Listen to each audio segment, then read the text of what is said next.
Hello दोस्तों, नमस्कार। आज का हमारा विषय है आंवले की उन्नत खेती यानी घूसबेरी फार्मिंग।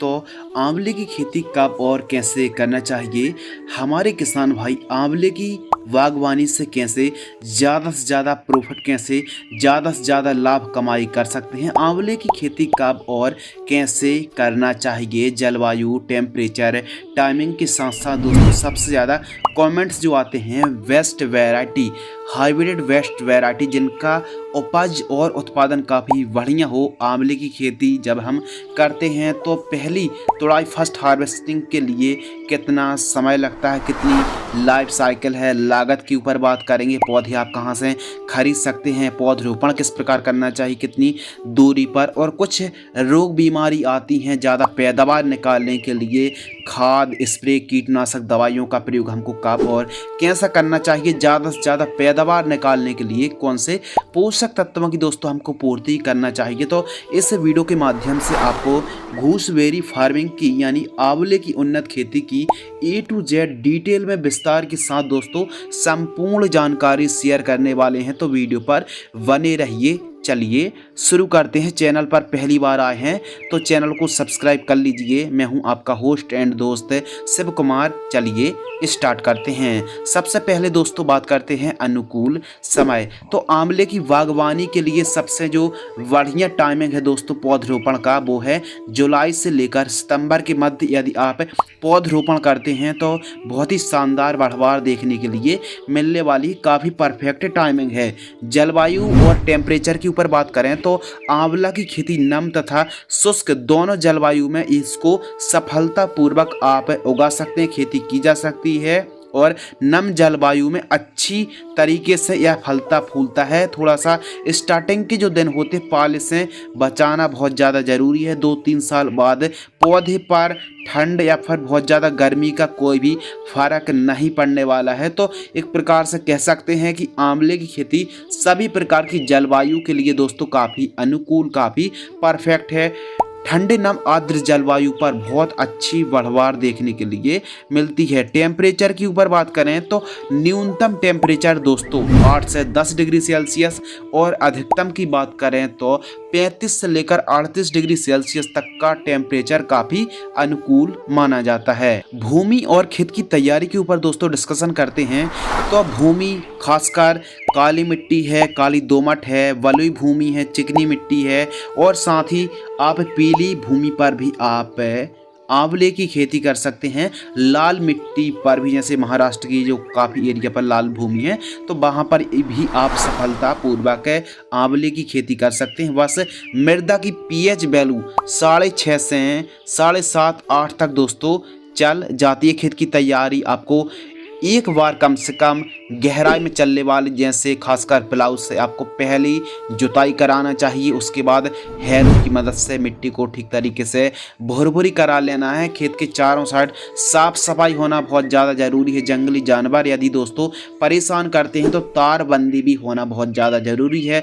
5-5.5 फीट वाली जो ग्रीन नेट आती है खेत के चारों साइड आप खींच लीजिए। एकदम खेत के चारों साइड साफ सफाई के साथ साथ उत्तम जल निकास का प्रबंध होना चाहिए। और भूमि जितनी ज़्यादा कार्बनिक पदार्थ होंगे, जितनी ज़्यादा जीवाश्म पदार्थ वाली सॉइल होगी, उतनी ही अच्छी भूमि से हमको उतनी ही बढ़िया पैदावार और बढ़वार देखने के लिए मिलने वाली है। खासकर वनस्पतिक अवस्था पर आप, जैसे भूमि अच्छी उपजाऊ है तो फिर बहुत अच्छा उत्पादन आपको आंवले की बागवानी से दोस्तों मिलने वाला है। इस प्रकार आपको भूमि और खेत की तैयारी करना चाहिए। उन्नतशील किस्मों के ऊपर दोस्तों बात करते हैं। काफ़ी ज़्यादा कमेंट्स इस टॉपिक पर आते हैं, तो इस वीडियो के माध्यम से हम आपको 5-6 वैरायटी के नाम बतलाएंगे, उनकी खासियत क्या है आइए समझते हैं। तो नंबर 1 जो वैरायटी है NA6 के नाम से आती है, NA7, NA10 के नाम से आती है, साथ ही लक्ष्मी के नाम से आती है, और साथ ही चकैया के साथ साथ फ्रांसिस जो वैरायटी है, जो कि NA सीरीज़ की जो वैरायटी है वो काफ़ी बढ़िया है। और ख़ासकर चकैया जो वैरायटी है इस पर रोग बीमारी भी कम आती हैं।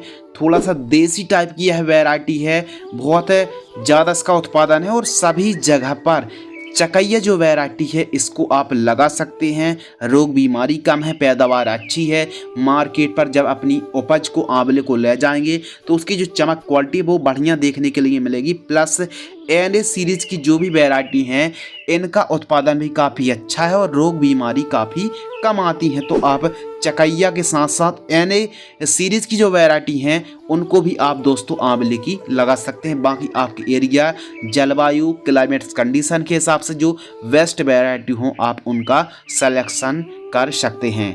प्रति एकड़ पौधे यानी पर एकड़ प्लांट, 1 एकड़ पर आप खेती कर रहे हैं तो 180 से 200 पौधे दोस्तों आपको लगाना चाहिए। बेसल डोज जब आप पौधरोपण करेंगे उस समय कौन कौन सी खाद देना चाहिए जिससे प्रॉपर बढ़वार देखने के लिए मिले, तो single super phosphate powder form वाली जो उर्वरक खाद आती है 50 किलोग्राम, डीएपी 50 किलोग्राम, मुर्गी की खाद 1 ट्राली और गोबर की खाद कम से कम 2 ट्राली, इन सभी को मिक्स करके जब आप पौधरोपण करें उस समय आपको प्रयोग करना चाहिए। प्लांट डिस्टेंस तो पौधे से पौधे की दूरी 12 फीट और लान से लान की दूरी आपको 15 फीट रखनी चाहिए। इस डिस्टेंस के हिसाब से 180 पौधे के आसपास आपको 1 एकड़ में पौधे लगने वाले। संपूर्ण जानकारी प्रति एकड़ की दर से दोस्तों बतला रहे हैं, तो इस डिस्टेंस को आप फॉलो करें, बहुत ही बेहतरीन डिस्टेंस माना जाता है। बेड तैयार, तो बेड तैयार करना बहुत ज़्यादा ज़रूरी है। हो सकता है बरसात के दिनों पर जहां पर आपने पौधरोपण किया है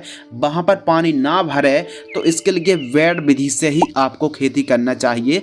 बेड मेकर या फिर बेड राइजर से यदि आप बेड तैयार कराते हैं तो जल भराव की समस्या नहीं आएगी, बढ़वार भी काफ़ी बढ़िया देखने के लिए मिलेगी। तो बेड से बेड की दूरी 15 फीट, बेड की ऊंचाई 1 फीट और बेड की चौड़ाई 2.5 से लेकर 3 फीट के आसपास दोस्तों आपको बेड की चौड़ाई रखनी चाहिए। इस प्रकार बेड प्रिपरेशन कराना चाहिए। ड्रिप एरीगेशन, तो यह बागवानी 20 mm बटन ड्रिपर वाली आप ड्रिप को लगवा सकते हैं। मल्चिंग पेपर उतना ज़्यादा खास नहीं है, आप चाहें तो ऑप्शनल है, फिर भी लगवा सकते हैं। मल्चिंग पेपर लगवा रहे हैं तो 30 माइक्रोन का मल्चिंग पेपर लगा सकते हैं, लेकिन हमारे हिसाब से मल्चिंग पेपर नहीं लगाना चाहिए। बिना मल्चिंग पेपर पर भी आप इस फसल की ईल्ड उत्पादन फसल को तैयार कर सकते हैं।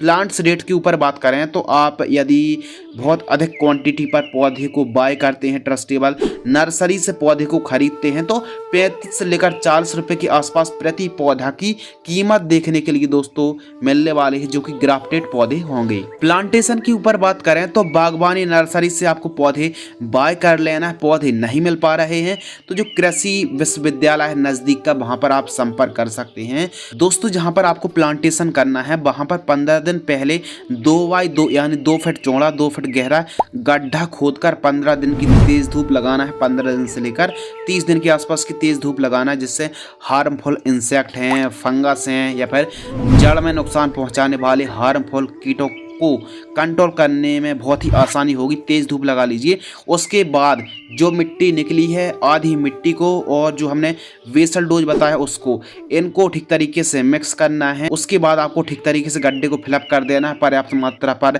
नमी होना चाहिए और आपको एक एक पौधे की पौधरोपण करना चाहिए। यदि पौधा कमज़ोर है तो बांस के छोटे छोटे टुकड़े गड़ाकर पौधे को बांध दीजिए, जिससे हवा चलने पर पौधा कमज़ोर या फिर पौधा टूटे ना। सिंचाई के ऊपर दोस्तों बात करते हैं तो सिंचाई की अलग अलग विधियां हैं, जैसे ड्रिप से आप खेती कर सकते हैं, फ्लैट एरीगेशन से सिंचाई कर सकते हैं। फ्लैट एरीगेशन से आप खेती कर रहे हैं दोस्तों, नाली क्यारी विधि से सिंचाई कर रहे हैं, 15-15 दिनों के अंतराल पर सिंचाई करना चाहिए। ड्रिप से खेती कर रहे हैं तो 4-4 दिनों के अंतराल पर सिंचाई करना चाहिए। आंवले की फसल पर बहुत ज़्यादा सिंचाई की आवश्यकता नहीं होती है। कम सिंचाई पर कम लागत पर अच्छा प्रॉफिट देने वाली आंवले की बागवानी भी दोस्तों आप कर सकते हैं। इस प्रकार आपको वाटर मैनेजमेंट को सुधार के रखना चाहिए। खरपतवार नियंत्रण के ऊपर बात करते हैं, वीट कंट्रोल, तो निराई गुड़ाई सबसे बेस्ट है। फर्स्ट निराई गुड़ाई 4 से 5 मंथ के आसपास की फसल होती है दोस्तों, एवं सेकंड निराई गुड़ाई 7 से लेकर 8 मंथ के आसपास की फसल होती है। तो हमको सेकंड निराई गुड़ाई करनी चाहिए, खरपतवार मुक्त फसल रखनी चाहिए। इससे काफ़ी हद तक कीटों पर कंट्रोल देखने के लिए मिलता है। इंटरक्रॉपिंग के ऊपर दोस्तों बात करते हैं, क्योंकि आंवले की जो बागवानी है लंबे समय बाद आपको हार्वेस्टिंग मिलने वाली है, तो जो स्पेस है, लान से लान की जो दूरी है दोस्तों, वहाँ पर आप अलग अलग सब्जियों को उगा सकते हैं। जैसे मोटी फसलें हैं, गेहूँ है, चना है, मसूर, इसके अलावा धनिया, मेथी, पालक, टमाटर, मिर्च, बीन्स, बरबट्टी, शिमला, अदरक, हल्दी, सोयाबीन के साथ साथ मूली, गाजर को दोस्तों आप उगा सकते हैं। काफ़ी अच्छा प्रॉफिट कमाई कर सकते हैं, खरपतवार भी नहीं उग पाएगा और प्रॉपर आप हरी सब्जियों को उगाकर काफ़ी अच्छा प्रॉफिट भी निकाल पाएंगे। और आपकी जो आंवले की बागवानी है वो भी तैयार हो रही हो। तो जब तक तैयार ना हो रही हो, अलग अलग सब्जियों को, अलग अलग फसलों की इंटरक्रॉपिंग करके आप प्रॉफिट कमाई कर सकते हैं। अनुकूल राज्यों के ऊपर दोस्तों बात करते हैं। वैसे तो उत्तर प्रदेश अकेला 60% भारत पर, 60% के आसपास केवल उत्तर प्रदेश पर दोस्तों आंवले का उत्पादन होता है। खासकर उत्तर प्रदेश, मध्य प्रदेश, छत्तीसगढ़, झारखंड, बिहार, पश्चिम बंगाल, गुजरात, राजस्थान पर सबसे ज़्यादा अनुकूल राज्य दोस्तों माने जाते हैं आंवले की खेती करने के लिए। फर्स्ट जो हार्वेस्टिंग है 3 से 4 साल के आसपास का पौधा होता है तो हार्वेस्टिंग चालू हो जाती है, लेकिन पूर्ण विकसित जो पौधा है 6 से 7 साल के आसपास का पौधा पूर्ण विकसित माना जाता है। लाइफ साइकिल के ऊपर दोस्तों बात करते हैं तो आंवले की जो बागवानी है दोस्तों, यह एक बहुवर्षीय पौधा है और एक बार पौधरोपण करने के बाद आपको लंबे समय तक दोस्तों आप लाभ निकाल सकते हैं। उत्पादन के ऊपर दोस्तों बात करते हैं तो एक पौधे से, एक स्वस्थ पौधे से 90 किलोग्राम के आसपास दोस्तों फल की प्राप्ति होती है। पूर्ण विकसित पौधा 1 एकड़ में 200 पौधे लगाए हैं तो 18,000 केजी यानी दोस्तों 180 कुंटल के आसपास 1 एकड़ में पैदावार होती है। पौधा जैसे जैसे विकसित होता जाएगा उस हिसाब से पैदावार दोस्तों बढ़ने वाली है। बाजार भाव के ऊपर दोस्तों बात करते हैं, मार्केटिंग रेट के ऊपर बात करते हैं तो 20 रुपये केजी से लेकर 40 रुपये केजी के मध्य हमारे किसान भाइयों को कीमतें, बाजार भाव देखने के लिए मिलने वाली हैं। लागत के ऊपर बात करें तो 1 एकड़ में आंवले की खेती पर 55,000 रुपये से लेकर 60,000 रुपये के आसपास 1 एकड़ में कॉस्ट लगने वाली है। मुनाफा के ऊपर दोस्तों बात कर लेते हैं तो यदि हमारे किसान भाइयों को 30 रुपये केजी का रेट मिल जाता है यानी 3,000 रुपये कुंटल और 180 कुंटल ही पैदावार मान लेते हैं तो 3,000 में 180 का इंटू कर देंगे दोस्तों तो 3,60,000 रुपये के आसपास हमारा मुनाफा आ गया। मुनाफा में से लागत को घटा देंगे, लागत लगी 60,000, मुनाफा हुआ 3,60,000, नेट प्रॉफिट शुद्ध लाभ दोस्तों हमारा आ गया 3 लाख रुपये। तो हमारे किसान भाई आंवले की खेती करके नेट प्रॉफिट 1 एकड़ से 3 लाख रुपये आप कम से कम लागत वाली यह फसल है। अगले टॉपिक के ऊपर दोस्तों बात करते हैं फलों की तोड़ाई यानी हार्वेस्टिंग। तो आंवले की जो फसल है नवंबर से लेकर दिसंबर के माह के मध्य पूर्ण रूप से जो फल होते हैं वो पक जाते हैं और इस समय फलों की आप तोड़ाई कर सकते हैं। फलों के रंगों पर थोड़ा सा हल्का सा बदलाव या फिर पीलापन देखने के लिए मिलना शुरू हो जाए या फिर सुर्खी आने लगे तब आपको एक समझना चाहिए कि फल एकदम हार्वेस्टिंग के लिए तैयार हो गए हैं। आपको डंडे या फिर डायरेक्ट मिट्टी पर नहीं गिराना चाहिए, आपको सावधानी पूर्वक हाथों से तोड़ना चाहिए और उसके बाद आपको पैकिंग करके मार्केट पर ले जाकर बिक्री कर देना चाहिए। लोकल मार्केट पर भी आप आंवले की बिक्री कर सकते हैं दोस्तों, आंवले की मार्केटिंग कर सकते हैं, ईजिली बिक जाता है और काफ़ी अच्छे बाजार भाव पर हमको रेट और कीमतें देखने के लिए मिलती हैं। स्प्रे शेड्यूल के ऊपर दोस्तों बात करते हैं जो कि काफ़ी ज़्यादा इम्पोर्टेंट और अनिवार्य है। आइए बात करते हैं कीट प्रबंधन के ऊपर कौन कौन सी बीमारी आती हैं। तो प्रमुख रूप से मिली बाग, एफिड, ब्लू मोल्ड के नाम से आती है, पत्ती खाने वाली इल्ली है, दीमक है। इसके अलावा दोस्तों छाल भेदक का प्रकोप देखने के लिए मिलता है, अनार की तितली है। इसके अलावा सूट गॉल मेकर का प्रकोप देखने के लिए मिलता है, गांठ बनाने वाला कीट, रस्ट, छाल खाने वाली सुंडी के साथ साथ पित्त वाली जो सुंडी होती है और साथ ही अंदरूनी गलन और स्कैब की समस्या दोस्तों देखने के लिए मिलती है। तो बीमारी तो कई प्रकार की हैं। आइए बात करते हैं इलाज के बारे में कि जो बीमारी आती है या फिर बीमारी ही ना है तो कौन से हमको सस्ते स्प्रे करना चाहिए, आइए समझते हैं। फर्स्ट जो स्प्रे है दोस्तों 1 से 2 माह के मध्य की फसल होती है तो वायर कंपनी की कॉन्फिडोर इंसेक्टिसाइड 15 ml, यूपीएल की साफ फंगीसाइड 40 ग्राम 15 लीटर की दर से आपको स्प्रे करना चाहिए। सेकेंड स्प्रे 3 से 4 माह के मध्य की फसल होती है तो नीम oil 30 ml, Antracol 40 ml 15 litre की दर से, एंट्राकॉल फंगिसाइड 40 ग्राम 15 लीटर की दर से आपको स्प्रे करना चाहिए। थर्ड स्प्रे 6 से 7 माह की मध्य फसल होती है तो इन दोनों को 15 लीटर की दर से स्प्रे कर सकते हैं। फोर्थ स्प्रे 8 से 10 माह के मध्य की फसल होती है दोस्तों, तो इन दोनों को 15 लीटर की दर से स्प्रे करना चाहिए। फ्लावरिंग स्टेज पर एक कॉम्बिनेशन आपको अप्लाई करना है जो कि काफ़ी ज़्यादा इम्पोर्टेंट है और उत्पादन बढ़ाने वाला है। तो वायर की प्लानफिक्स 4 ml, डुपॉन्ट की कर्जेट 60 ग्राम, यूपीएल की लांसर गोल्ड 40 ग्राम 15 लीटर की दर से आपको स्प्रे करना चाहिए। स्प्रेडर यानी सिलिकॉन चिप को मिलाकर ही आपको स्प्रे करना चाहिए। तो फ्रेंड्स, जो भी आप स्प्रे कर रहे हैं आवश्यकता अनुसार ही आपको स्प्रे शेड्यूल चलाना चाहिए। यदि बीमारी और रोग का प्रकोप कम है तो स्प्रे को भी आप कम कर सकते हैं। अगले महत्वपूर्ण विषय के ऊपर दोस्तों बात करते हैं फर्टिगेशन शेड्यूल यानी खाद का शेड्यूल। जब तक हम अपने पौधे को पोषक तत्वों की पूर्ति नहीं करेंगे तो पौधे पर या तो बढ़वार नहीं होगी, पीलापन की समस्या देखने के लिए मिलेंगी या फिर कम फल फूल की संख्या देखने के लिए मिलने वाली है। तो पैदावार बढ़ाने के लिए कुछ इस प्रकार आपको फर्टिगेशन शेड्यूल चलाना चाहिए सॉइल एप्लीकेशन से। फर्स्ट खाद 2 से 3 माह के मध्य वर्मी कंपोस्ट 5 किलोग्राम प्रति पौधा जड़ों के पास देकर सिंचाई करना चाहिए।